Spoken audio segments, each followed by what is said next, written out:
Croeso, this is James, aka JP Harker, coming to you with another video. This time I'm going to be talking about a couple of 40k books that I've been reading of late, and the very different feel that each one has, and it's very interesting to be reading them both at once.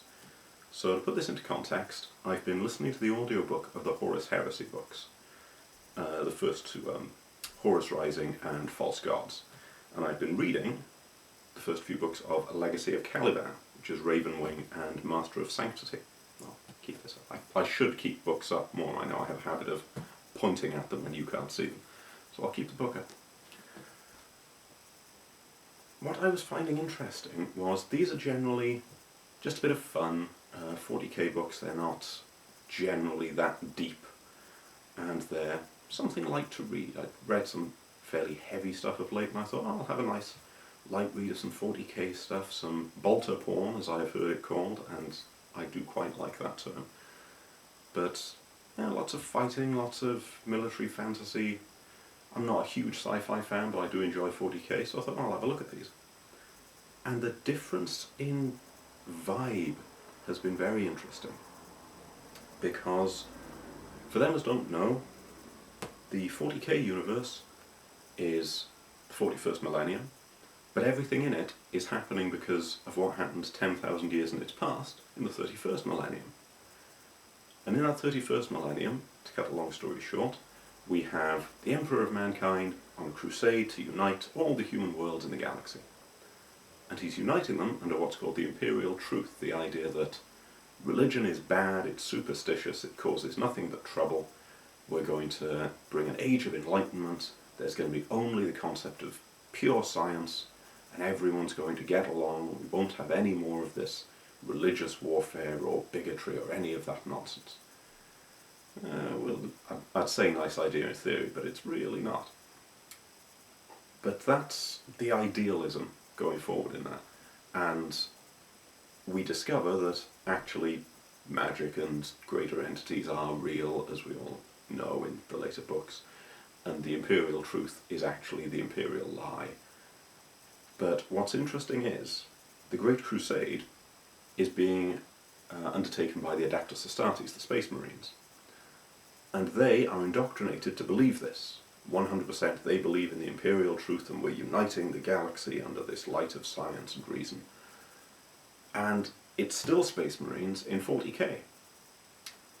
But because of the dreadful events of the heresy, where everything collapsed and it all devolved into superstition, by this point the Emperor is worshipped as a god, and everybody is living in constant fear of this ecclesiastical, I'll say that properly, ecclesiastical, because they're called the ecclesiarchy, hierarchy and the Inquisition, and everything is so grim. It was pretty grim in the 31st millennium, it's really grim in the 41st. And just appreciating the difference of it, that the Marines in the ones I'm listening to, they're not quite normal people, they're superhuman, but they're getting their bolters ready and going into action. And these guys, they're anointing their weapons with sacred oils, and they're saying prayers over the machine spirits, and they're writing out litanies and putting them over it. And I just love the fact that they're both fighting for the same cause, the unification of man, the cause of the Emperor, everybody being on side. But all of the morality and idealism is gone, and yet here, everyone's more self-righteous about it.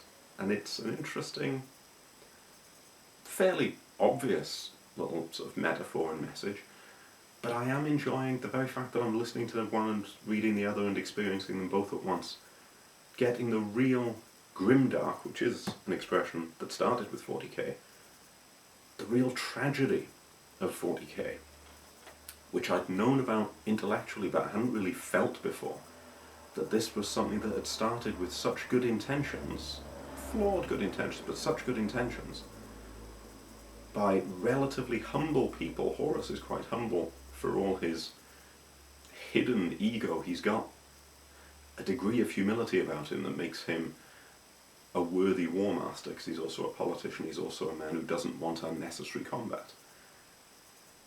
And these people who are so self-righteous and convinced that what they do is the only course and anyone who disagrees in any way is wrong and must be destroyed, it's just a wonderful sort of sharp highlight on the way it works, and I thought it was great. In terms of the books themselves, I think the Horus Heresy ones are slightly more interesting, because there's a little bit more in the way of character development and plot.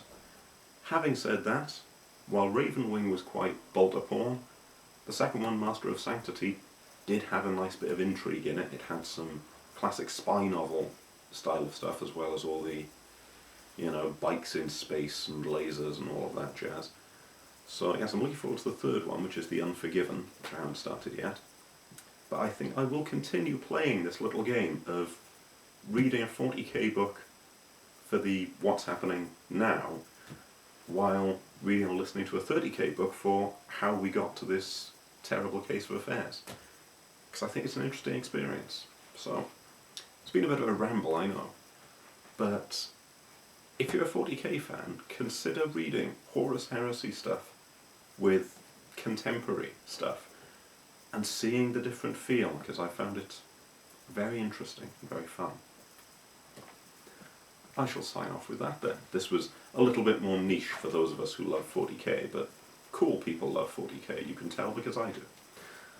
I shall leave it at that, and with this is James, aka JP Harker. Hwyl fawr.